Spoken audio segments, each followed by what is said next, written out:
ಶನಿಯ ಒಂದು ಪ್ರಮೇಯದಿಂದ ಸಾಕಷ್ಟು ಸಮಸ್ಯೆಗೆ ಒಳಗಾಗ್ತೀವಿ. ಸಂಪೂರ್ಣವಾಗಿ ಕಳ್ಕೊಳ್ಳುವಂಥದ್ದು ಹೇಗೆ ಅಂತ ನಾನು ಆಗಲೇ ಶನಿ ಬಗ್ಗೆ ಹೇಳುವಾಗ ಹೇಳ್ತಾ ಇದ್ದೆ.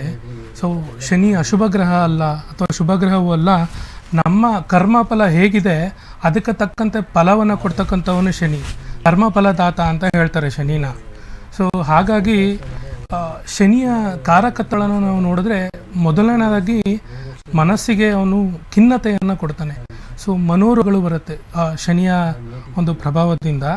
ಸೊ ಮನೋರೋಗ ಬರ್ತದೆ, ಅವರಿಗೆ ಸೋಮಾರಿತನ ಬರುತ್ತೆ, ಮತ್ತು ಅವರಿಗೆ ವಾತರೋಗಗಳು ಬರುತ್ತೆ. ಸೊ ಈ ರೀತಿ ಅನೇಕವಾಗಿ ದಾರಿದ್ರ್ಯವನ್ನು ಕೊಡ್ತಕ್ಕಂಥವನು ಶನಿ, ಕತ್ತಲನ್ನು ಸೂಚನೆ ಶನಿ. ಸೊ ಹೀಗಾಗಿ ಶನಿಯಿಂದ ಅಶುಭ ಫಲಗಳನ್ನು ಹೆಚ್ಚು ಪ್ರತಿಯೊಬ್ಬರು ಅನುಭವಿಸ್ತಾರೆ. ಯಾಕೆ ಅಂದರೆ ಅದು ನಮ್ಮ ಪೂರ್ವಜನ್ಮದ ಫಲ. ಆಗಲೇ ಗುರುಗಳು ಹೇಳ್ತಾ ಇದ್ರು, ನಾವು ಹಿಂದಿನ ಜನ್ಮದಲ್ಲಿ ಮಾಡಿದ್ದನ್ನು ಈಗ ಅನುಭವಿಸ್ತೀವಿ, ಈಗ ಮಾಡಿದ್ದು ಮುಂದಿನ ಜನ್ಮಕ್ಕೆ ಅನುಭವಿಸ್ತೀವಿ ಅಂತ. ಹಾಗೆ ನಾವು ಹಿಂದೆ ಒಳ್ಳೆ ಕಾರ್ಯಗಳನ್ನು ಮಾಡಿದರೆ ಶನಿ ಅತ್ಯಂತ ಶುಭ ಫಲವನ್ನು ಸಮೇತ ಕೊಡ್ತಾನೆ. ಸೊ ಶನಿ ಅಂದ ತಕ್ಷಣ ಅಶುಭ ಫಲವನ್ನೇ ಎಲ್ಲರೂ ಪಡೆಯೋದಿಲ್ಲ. ಯಾಕೆಂದರೆ ಎಷ್ಟೋ ಜನ ಶನಿ ದಸೆಯಲ್ಲಿ ಅಥವಾ ಸಾಡೆ ಸಾತಿ ನಡೆಯುವಾಗ ಮನೆಯನ್ನು ಕಟ್ಟಿರ್ತಕ್ಕಂಥದ್ದಿದೆ, ಗೃಹ ಪ್ರವೇಶ, ಉದ್ಯೋಗದಲ್ಲಿ ಪ್ರಗತಿಯನ್ನು ನೋಡಿದ್ದು ಎಲ್ಲ ನಾವು ನೋಡ್ತೀವಿ.